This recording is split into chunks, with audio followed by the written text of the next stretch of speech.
Oi, turma. Espero que estejam todos bem. Vamos dar hoje continuação às nossas matérias, né? A nossa matéria, as explicações sobre a matéria. Bom, essa semana a apostila de vocês ela continua falando sobre a parte de alimentos, componentes inorgânicos e componentes orgânicos. Então, nós vamos falar um pouquinho do conteúdo que está relacionado às questões, tá bom? Aqui eu só coloquei uma imagem para ilustrar, mostrando que os nutrientes são encontrados, né?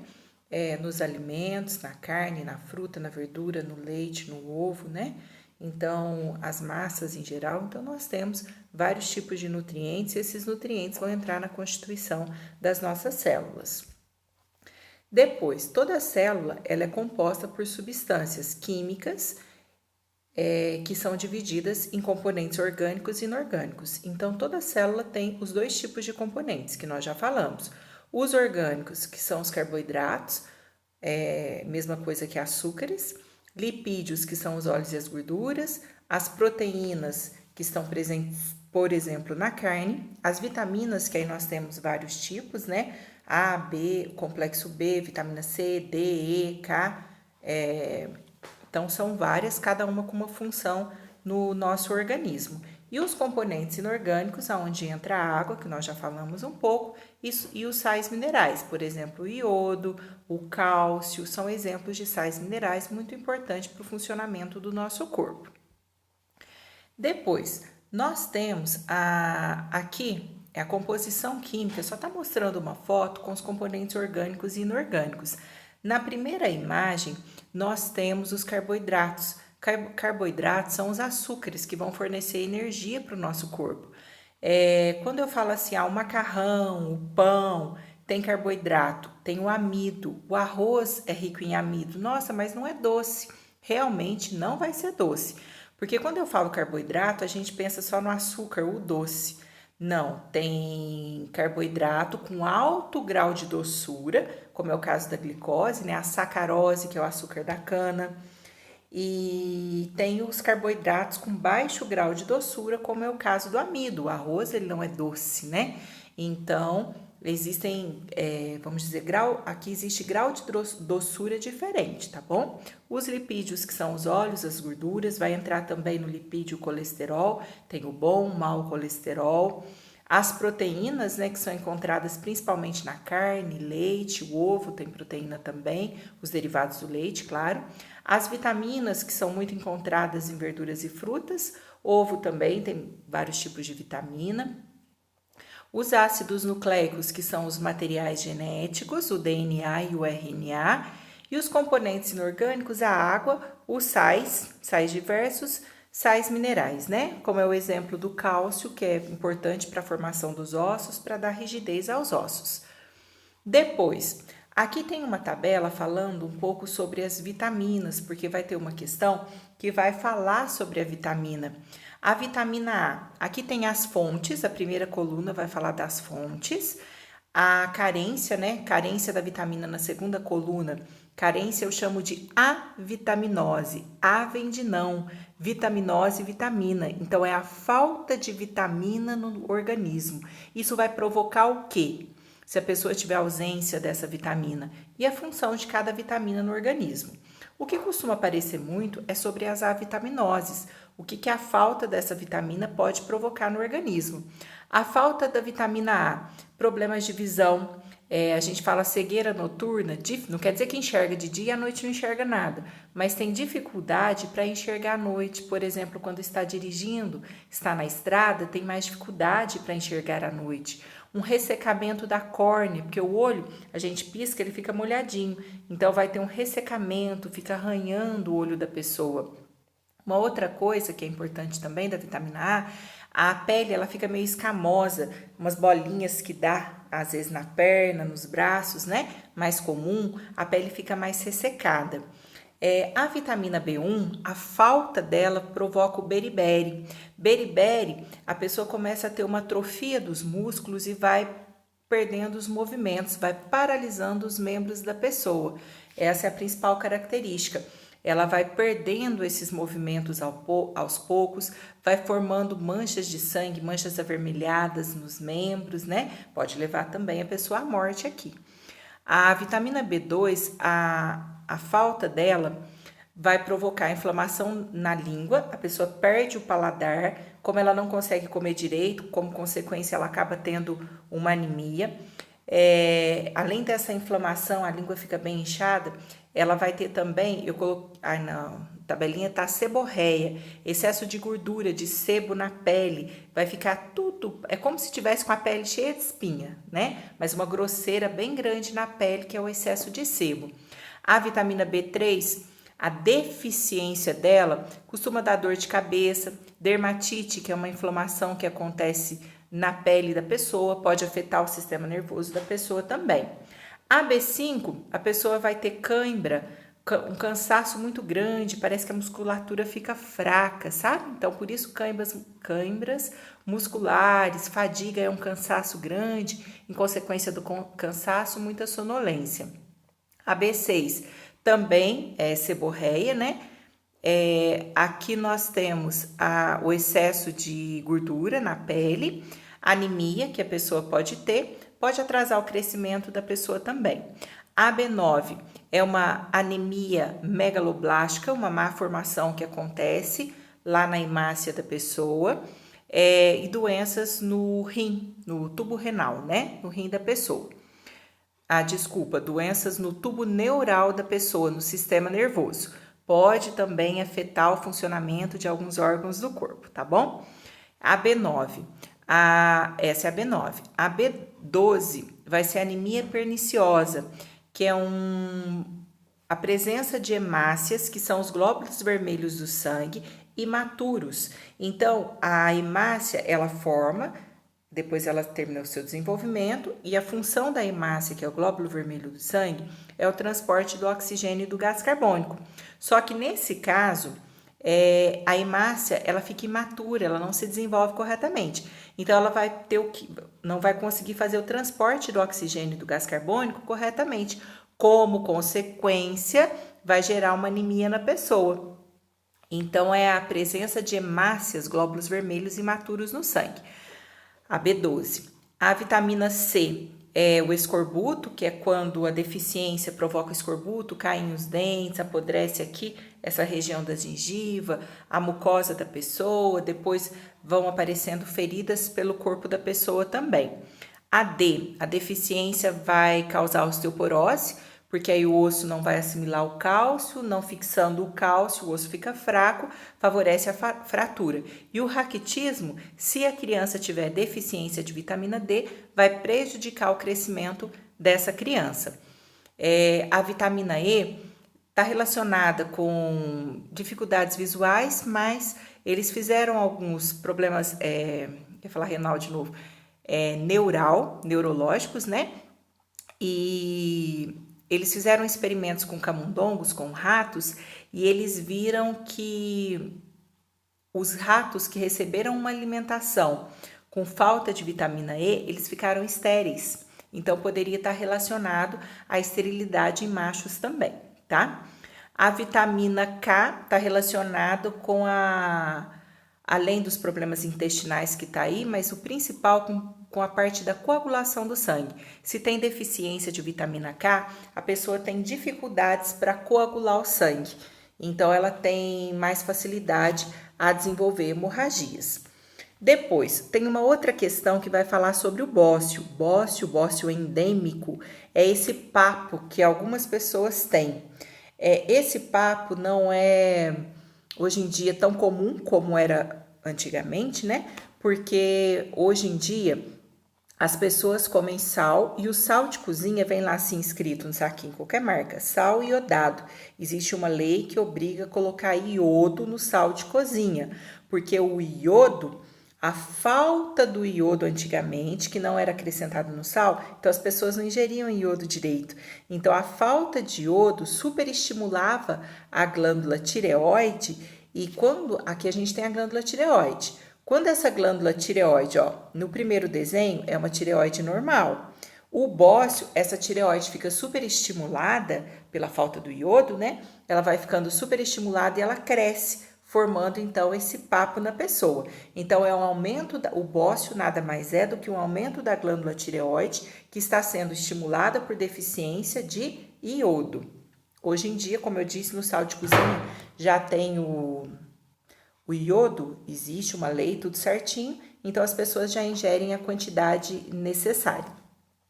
Aqui está só falando a tireoide, além do bócio, nós temos o hipotireoidismo, que é quando a tireoide ela é menos estimulada, ela fica vagarosa. Então, se a pessoa tem a tireoide, ela produz hormônios que vão controlar o nosso metabolismo, o funcionamento do nosso corpo. Então, o hipo vem de pouco. Então, a tireoide está pouco estimulada, ela está lenta.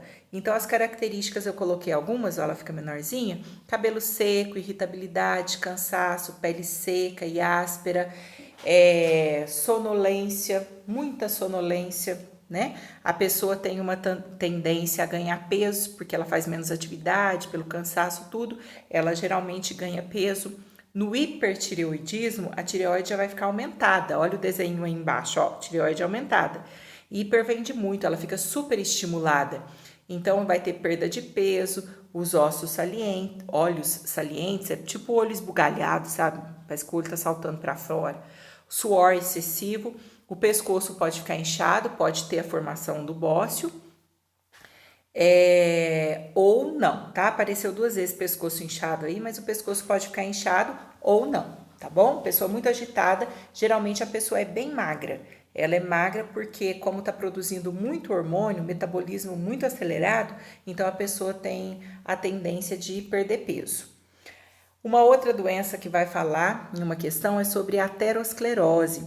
A aterosclerose significa quando tem um acúmulo de colesterol na parede das artérias. O primeiro desenho, ele está mostrando uma artéria normal, o sangue vai circular normalmente. A segunda já está mostrando uma placa de gordura. Aí está a placa de aterosclerose ou ateroma, que pode ser chamado também. Conforme vai acumulando esse mau colesterol, quando ingere muita comida gordurosa, vai acumulando aí, o que vai acontecer? Impedir a passagem do sangue. Dificultando essa passagem do sangue pode levar a pessoa a ter um infarto, né? Infarto do miocárdio. O que é miocárdio? É o músculo cardíaco. Então, pode levar a pessoa a ter um infarto. Só que eu tenho que lembrar sempre de uma coisa.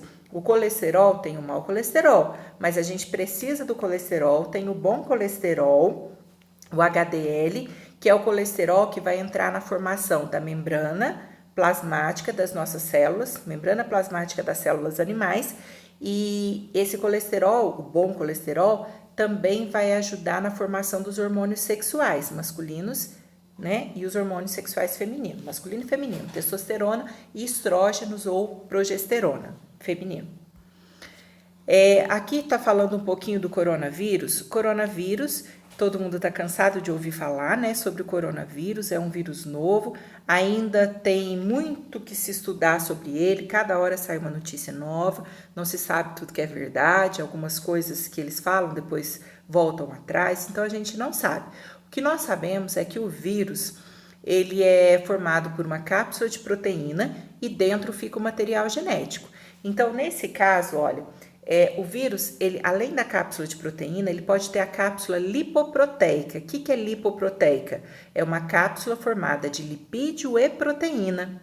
Então, o que vai acontecer? Aí, nesse desenho, teria a cápsula, que é onde estão essas bolinhas de fora, e lá dentro nós temos, parecendo uma minhoquinha lá dentro, o material genético dele, que no caso vai ser o RNA, porque o vírus ou ele tem DNA ou ele tem o RNA, nunca os dois materiais genéticos. Aqui está mostrando, olha, essas pontinhas aí estão representando a parte de lipídio que ele tem. Não são todos os vírus que têm essa parte de lipídio, mas ele tem. Então, por que é importante quando você fala lavar a mão com água e sabão? Ou passar o álcool? Vamos falar aqui do sabão. O sabão, lembra que nós temos água e gordura, que é o lipídio, não se misturam. Quando você passa o sabão numa panela suja de gordura, o sabão vai quebrar essas moléculas de gordura. Mesma coisa aqui, a hora que você lava a mão, se tiver a presença do vírus, você vai quebrar essas moléculas, não pode ficar levando a mão no nariz, nos olhos, na boca, né? Então você tem que lavar as mãos, porque o sabão vai quebrar essa parte, ó, o número 2 aí representa as moléculas de sabão que vão destruir esse envelope de lipídio. Destruindo o envelope de lipídio, aí essas partículas, ó, a parte do lipídio que é azulzinha vai saindo, o vírus não vai conseguir aderir na célula, vai morrer e não vai infectar então a célula. Por isso que é importante lavar muito, higienizar, né? Lavar muito bem as mãos com sabão e água. Depois, aqui eu coloquei alguns dados da Organização Mundial de Saúde falando sobre pandemia, porque o coronavírus ele é de fácil transmissão e é uma pandemia por quê? Porque não vai afetar só uma região. O coronavírus ele afeta países em todos os continentes. Para ser uma pandemia, ele tem que estar presente na maior parte do mundo, que é o que acontece. Então, quando eles decretam uma pandemia, é que para que todos os países encontrem, tá na última afirmação aí, ó, encontrem um bom equilíbrio para proteger a saúde, minimizar essas disrupções econômicas, né? Esses desacordos, essas desavenças econômicas, sociais, respeitar os direitos humanos, para que todos entrem no consenso e para saber, ó, é um vírus de fácil transmissão, vamos trabalhar então em conjunto, não vai ser diferente de outras doenças, que eles vão trabalhar com outras doenças também, mas é um sinal de alerta para que todos fiquem atentos pela fácil transmissão que está presente no mundo todo e para que todos encontrem respostas, né? Para que descubra o tratamento, a vacina e assim por diante. Nas atividades que vocês vão fazer essa semana, vai começar na 16. A 16 vai falar sobre o complexo B e vai pedir um exemplo de doença provocada pela falta, pela carência, pela falta da vitamina do complexo B. Vocês podem olhar na tabelinha lá do começo e escolher uma carência, né, um problema que pode provocar e colocar, tá bom? É só olhar, beriberi, inflamação da língua, anemia perniciosa, né? Aí tem vários lá. Depois, a 17 vai estar falando dos macronutrientes, carboidratos, proteínas, gorduras, micronutrientes, que são menores, né? Menores, vitaminas, minerais, águas, fibra. Aí tá falando assim, ó, tem uma família de gordinho conversando com a família de magrinho. De onde você obtém sua proteína? Aí, qual que é a melhor resposta para essa família magrinha responder, né? Sucos de frutas cítricas? Fruta cítrica, laranja, limão, acerola, rico em vitamina C. Massas, rico em carboidrato. Mel de abelha, rico em carboidrato, açúcar.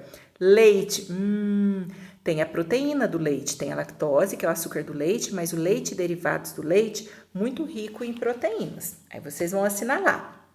Depois, a questão 18 vai estar falando que uma pessoa bebeu glicose, né, uma solução de glicose, água com açúcar, e tá pedindo assim, ó, um corta-cana ingere uma substância. Que substância que é essa que ele ingeriu? Gente, quando a gente ingere o açúcar é degradado no nosso organismo e a principal função do açúcar é o quê? Fornecer energia para o nosso corpo, para que a gente realize todas as atividades. Açúcar inflamável vai pegar fogo? Estranho isso, a afirmação, hein? Que a elevada taxa de açúcar é armazenado na célula, o que restabelece o teor de oxigênio. Ele serve para fornecer energia, o que sobra é que vai ser armazenado na célula depois. Insolúvel em água, você não consegue dissolver o açúcar na água? Claro que sim. De sabor adocicado, olha o que está falando, utilizado na respiração. Sim, essa respiração celular vai usar a glicose para fornecer CO2, para aumentar a taxa de gás carbônico na atmosfera. Lembra sempre que o carboidrato, o açúcar, a glicose, né? Ela entra no nosso corpo, ela vai ser quebrada no nosso corpo. O açúcar é quebrado no nosso corpo para fornecer energia. Carboidrato, uma das principais funções aí, fornecimento de energia. A 19 tem 2 textos, né? para vocês poderem ler. Vocês vão dar uma lidinha no texto 1, no texto 2. Vai estar falando no texto 1 sobre alimentação do senhor José. Come muita gordura, só fritura, e o médico vai receitar uma dieta equilibrada para ele, com frutas e verduras. E o texto 2 vai estar falando que o acúmulo de gordura leva ao estreitamento da artéria, né? A artéria diminui o tamanho dela e vai impedir a passagem do sangue, podendo provocar o infarto do coração, do miocárdio. Aí, tá pedindo, na letra A, para analisar a dieta recomendada pelo médico, apresentando argumentos que justifiquem essa dieta. Colesterol de origem animal. Então, se o médico pede para ingerir frutas, verduras, não tem colesterol. A pessoa já está com uma alta taxa, então ela não pode ingerir mais colesterol. Por isso que ela tem que ingerir alimentos que não têm colesterol. Os de origem vegetal não tem. Na letra B, apesar do malefício, causado pela alta concentração, é correto afirmar que o colesterol não é importante para o funcionamento do organismo? Nós falamos, colesterol tem o bom colesterol também, que vai entrar na formação das membranas plasmáticas das células animais, e também ele é precursor, ele entra na formação dos hormônios sexuais, Depois, a atividade 20 vai falar sobre o bócio. O que é o bócio? O aumento da tireoide, Então, é um aumento da tireoide, aquele crescimento dessa região aqui. A característica principal e o mecanismo de ação do bócio é o quê? O bócio, a glândula tireoide vai aumentar de tamanho, porque essa tireoide vai ficar superestimulada por deficiência de iodo. Então, a falta de iodo vai provocar um aumento, um superestímulo dessa tireoide, que vai, então, aumentar de tamanho. Vocês vão, claro, tentar explicar com as palavras de vocês, tá bom? Aqui, substância, vai estar falando aí, porque fala que tem um coco aí, uma árvore, um coqueiro, que cresce em uma determinada região, e tem uma região onde as pessoas não desenvolviam esse bócio, que o coco não crescia. Se na região as pessoas não desenvolviam bócio, não tinha bócio, é porque nessa região tinha iodo. Então, se tinha iodo, não permitia o crescimento do coco. Então, na letra C, vai perguntar que substância é essa. Acabei de falar, o iodo, E na letra D, vai pedir para explicar o que estava restringindo o crescimento do coco, do coqueiro nessa região. O que estava restringindo esse crescimento do coco da Bahia era o iodo, porque onde tinha o iodo não crescia. Não tinha. Por que eu sei que tem iodo? Porque falou que as pessoas não tinham bócio. Se não tinha bócio, é porque tinha o iodo. E não tinha o coco da Bahia, então, por quê? Porque o iodo limitava o crescimento desse coqueiro, Aí vocês vão explicar com as palavras de vocês. Depois, a atividade 21, essa semana tem uma atividade a mais, A apostila está numerada errada, vai até a 21. Falando sobre o coronavírus. Quando nós falamos do coronavírus, é muito falado sobre a forma de prevenção, todo mundo já falou do isolamento social, Já cansou de ouvir falar sobre isso, Os sintomas, eles falam, cada hora sai um sintoma diferente, ainda tem muito que ser estudado, Muitas coisas ainda vão ser descobertas. Mas na letra A, vocês vão colocar com as palavras de vocês como que a definição de pandemia muda o controle da doença. Lembra que quando decreta a pandemia, é porque já afetou o mundo todo, tem países em todos os continentes afetados, Então, isso é o quê? Um sinal de alerta, que é uma doença de fácil transmissão. Para todo mundo ficar atento e trabalhar em conjunto, é claro. Então, vocês vão falar com as palavras de vocês. E a letra B vai falar justamente da água com sabão, o álcool ou a água com o sabão. Qual que é a ação? Lembra que ele tem uma cápsula lipoproteica, formada de lipídios e proteínas. O sabão vai fazer o quê? Quebrar esse lipídio, aí quebrando o lipídio vai destruir esse vírus, porque ele não vai conseguir aderir, Quebra o lipídio, vai destruir essa proteína também da cápsula, aí ele não consegue aderir na célula para entrar na célula e conseguir reproduzir nela. Vocês vão falar isso com as suas palavras, tá? Novamente vai ser enviado para vocês o formulário, tá? Acabou mesmo. Vai ser enviado o formulário para que vocês respondam. Tem muita gente que não respondeu, não enviou a foto da semana 1 e não respondeu os outros formulários. essa semana, vocês vão responder até na segunda-feira, porque aí eu tenho que organizar e enviar depois tudo para a escola quem fez as atividades, porque vai contar como presença para vocês, tá bom? Fiquem com Deus.